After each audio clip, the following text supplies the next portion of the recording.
Welcome to the SpaHive. I'm Julie Pankey, your host for today's show.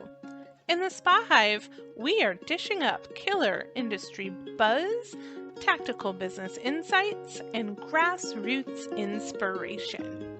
I promise our conversations will always be real, raw, honest, and sometimes messy, with experts from across the globe, meant to show you how to find your own joy, your own divine purpose, and the power of your spirit animal. In the SpaHive, I can help you have it all, the business and life of your dreams. Join me on this wild ride. I'm so glad to have you with us again today.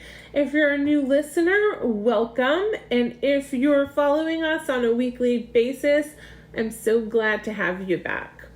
Today I want to talk about handling unexpected challenges as an entrepreneur. Because let's face it, they're going to happen and they're going to always happen. So the way that we react to them and how we handle them is what's going to set you apart from good to great.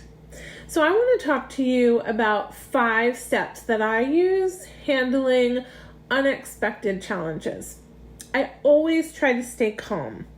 I always stay focused on my long-term goals. And I know we've talked about this a lot, right? So we have our long-term goals and our short-term goals. And so we can't let little challenges, even if at the time they seem like big challenges, derail us from staying on track with our long-term goals. And remember to always keep an open line of communication. The last thing you want is to completely derail and then leave your team wondering, WTF, like what just happened with this person? I have no idea what's going on, and now he or she is completely crazy, and I feel like my job is not secure because I don't know what's happening with the company. As an entrepreneur, unforeseen changes are going to make up a bulk of your workday. It's just the reality of it. It might be something big, like a new competitor coming around in your area, a new spa, a new waxing center, a new salon opening right around the corner. It could be a long-term committed employee who's decided to quit. It could be something small as like a deadline that's getting pushed back because of technical issues. Like you're about to launch your brand new software and it's Friday and it's not going to happen and you're going to have to push it off till next month. So there's big challenges, of course, and there's little challenges, but all of them compound and can derail you. So I'm going to get into the 5 steps that I use to not get derailed. Learning to face and overcome these challenges without losing your cool or compromising your long-term goals is one of the most important yet most difficult parts of being an entrepreneur. I know when you started your business, we all thought it's rainbows and unicorns because you're going to be making people happy. I mean, it's a spa. That's what we do. We make people happy. Or you're a wax studio, a lash studio, a nail technician. That's what you do, right? Well, there's a lot more to it, and I'm sure you realize that. If you're a planner like me, and you plan every minute out, because remember, I'm always telling you to make sure that you're planning your time, and so I am very much a structured planner when it comes to getting my work tasks done.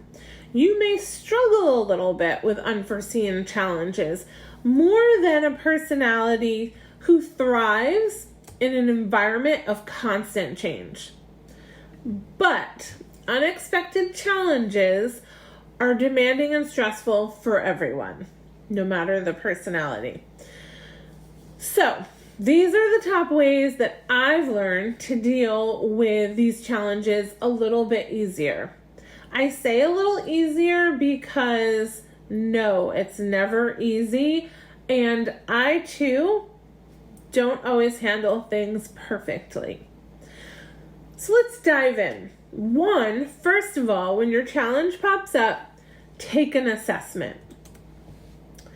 Look at the challenge, take a period of time. It could be 10 minutes, that's all you need. A half hour, it could be a day, to assess how big of a challenge you're facing and what are the potential repercussions.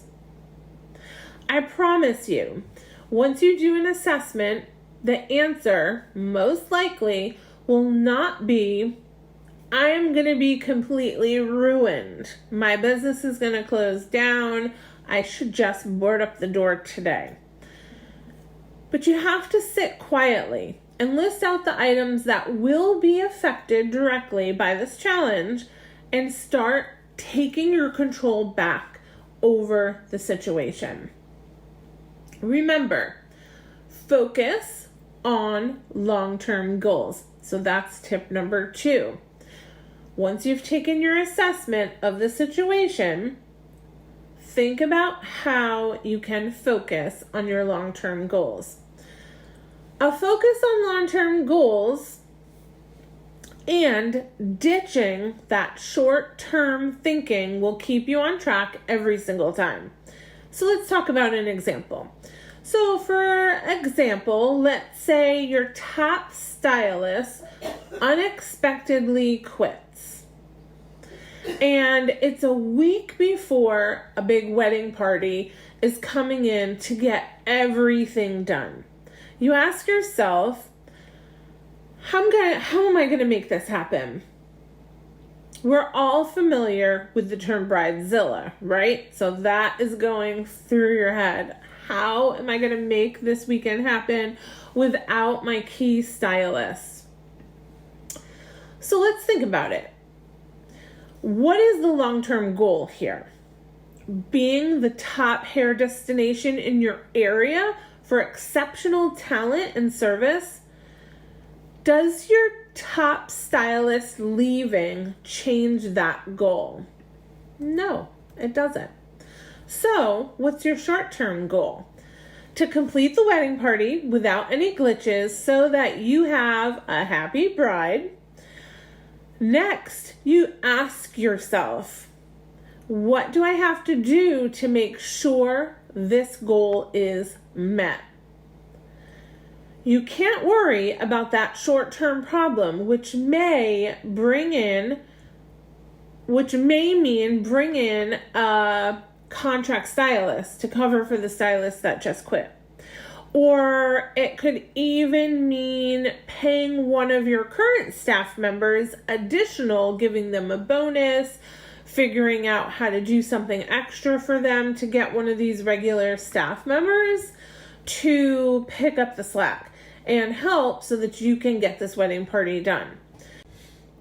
Remember, your goal as an entrepreneur is not let short-term setbacks derail your long-term goals.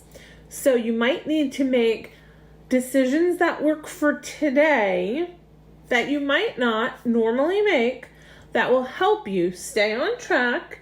It will solve your problems for today.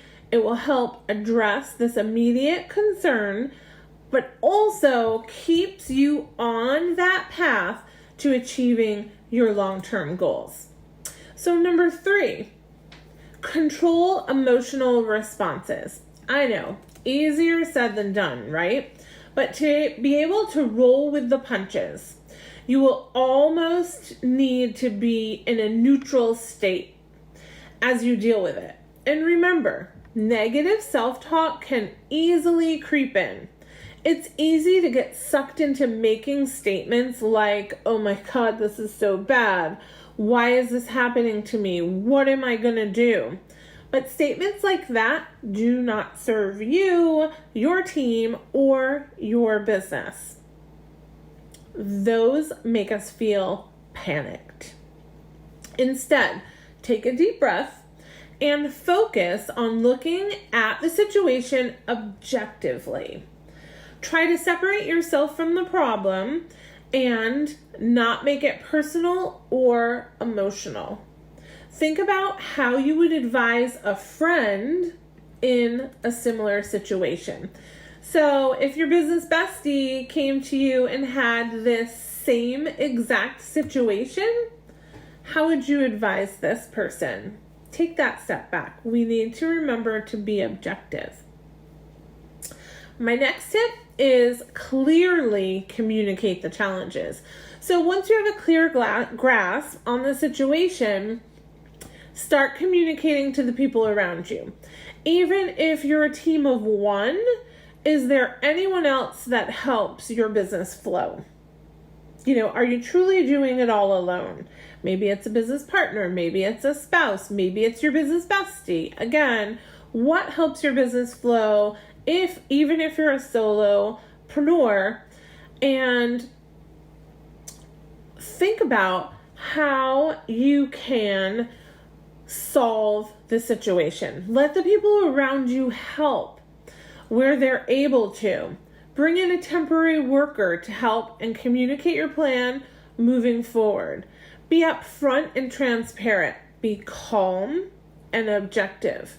You will find people are more eager to help and rise to the occasion when you communicate a plan, both long-term and short-term. As a leader, and I know you've heard me say this before, transparency will always win.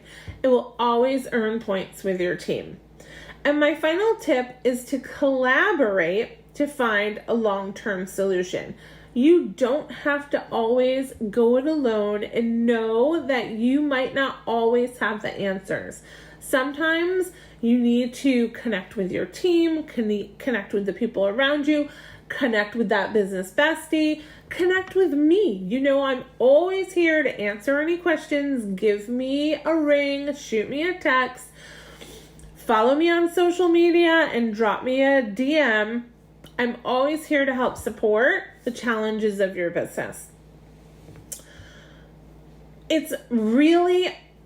I feel like collaboration is probably one of, if not the most important step, because to be effective, it's critical that you reach out to your team if you have a team. Work with others to find the solution, and always keep working towards all of your long-term goals. So come up with a few potential plans of attack. You might have 1, 2, and 3 options that you're thinking of. It means write down at least 2 ways you're going to solve this challenge, but no more than 3. Because you can't have 10 ideas. We've got to be very targeted here. Choose the one that offers you and your business, if you have a team, and your team the most advantage. Remember, unexpected challenges are always going to pop up. The important thing is how you respond to them. Following my solid steps, it will make sure that very few things can actually devastate you and your business. Thanks for listening today. If you don't follow us on social media, follow the links below so you can join our free spa growth community where we can help answer questions and give you tips and tricks. Or join our SpaHive community. Or again, my first consultation is always free. So if you want to just pick my brain and ask me questions, drop me a message. I'm always here to help.